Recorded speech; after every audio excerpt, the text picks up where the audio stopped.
నేరాల పట్ల అవగాహన కలిగి ఉండాలని, మోసగాళ్ల బారిన పడి సంపాదించిన సొమ్ము కోల్పోవద్దని పోలీసులు హెచ్చరించారు. పెద్దపల్లి జిల్లా గోదావరి కని లక్ష్మీనగర్ బులియన్ మార్కెట్ లో వన్ టౌన్ పోలీసుల ఆధ్వర్యంలో సిఐ ఇంద్రసేనారెడ్డి అవగాహన కార్యక్రమాన్ని చేపట్టారు.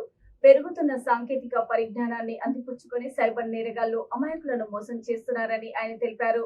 మోసగాళ్లు దొంగ బంగారం విక్రయిస్తున్నారని, ఫేక్ ఫోన్ కాల్ చేసి బెదిరింపులకు పాల్పడే వారిపై అప్రమత్తంగా ఉండాలని అన్నారు. అనోన్ నెంబర్స్ మెసేజ్లను అవాయిడ్ చేసి మోసాల బారి నుండి బయటపడాలని సీఏ సూచించారు. అనుమానం ఉన్న నెంబర్లు, వ్యక్తుల సమాచారాన్ని పోలీసులకు అందించి సహకరించాలని సీఐ ఇంద్రసేనారెడ్డి వ్యాపారులను కోరారు. ఎప్పుడైనా మీ సర్వీస్ మొత్తంలో ఈ 60-40 సంవత్సరాలల్లా ఎప్పుడైనా విన్నారా? ఎప్పుడు కూడా ఉండదు. ఒకవేళ పోలీస్ ఫేక్ బంగారం కొన్నారు, మీరు ఫేక్ ఏదన్నా జరిగింది, తప్పుడు పని చేస్తారంటే సైలెంట్గా వచ్చి ఎత్తుకపోవడం ఉంటుంది. ఎత్తుకపోయి పోలీస్ స్టేషన్లో మాట్లాడతారు. ఇక్కడ మాట్లాడిన అనుకో, అంతే ఇంతమంది జవాన్ గారా, హైదరాబాద్ గారా, ఇక్కడ ఉంది ఈ స్తంభం ఉందనుకోండి, ఇది ఒక వే పోయేటట్టు వే పోతుంది కెమెరా ఇది నుంచి వస్తే డిస్కషన్ పెడతారు. అదే పోలీస్ స్టేషన్ పోతే ఇప్పుడు సపోజ్ ఇక బస్సు పోలీసులు వచ్చి ఇక్కడ మన వాళ్ళలో ఊరు తీసుకొని పోయినాం, మనం వాడు పోయినప్పుడు ఎట్లుంటుంది, భయంగా మాట.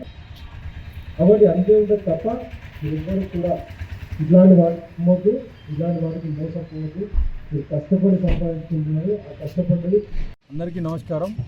ఈరోజు గోదావరికని పట్టణంలోని గోల్డ్ షాప్ ఓనర్లకు కొంతమందికి ఒక అన్నోన్ నంబర్స్ నుంచి కాల్ చేసి సైబరు నేరస్తులకు సంబంధించిన వ్యక్తులు కాల్ చేసి వాళ్ళని బెదిరియడం, మీ మీద దొంగ బంగారం కొన్నారని, దొంగ బంగారం అమ్ముతున్నారని, మీ మీద క్రిమినల్ కేసులు అవుతున్నాయి అని చెప్పి బెదిరించి వాళ్ళ దగ్గర నుంచి డబ్బులు కొల్లగొట్టే ప్రయత్నం చేసినారు.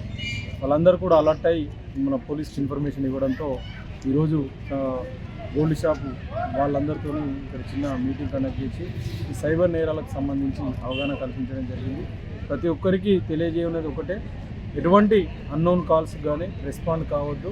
అదేవిధంగా ఎటువంటి అన్నోన్ మెసేజ్లకు కానీ దేనికి కానీ రెస్పాండ్ అయ్యి మీరు దాని బారిన పడ్డట్టయితే ఖచ్చితంగా సైబర్ నేరాలు జరిగే అవకాశం ఉంటుంది. మీ బ్యాంక్ అకౌంట్లో ఉన్న డబ్బులు పోయే అవకాశం కూడా ఉంటుంది. కాబట్టి అందరూ కూడా జాగ్రత్తగా ఉండాలని పోలీసులు సూచిస్తున్న నియమాలు, వాళ్ళు చెప్తున్న విషయాలు గమనించి జాగ్రత్తలు తీసుకుంటారని ప్రతి ఒక్కరికి విజ్ఞప్తి చేస్తున్నారు.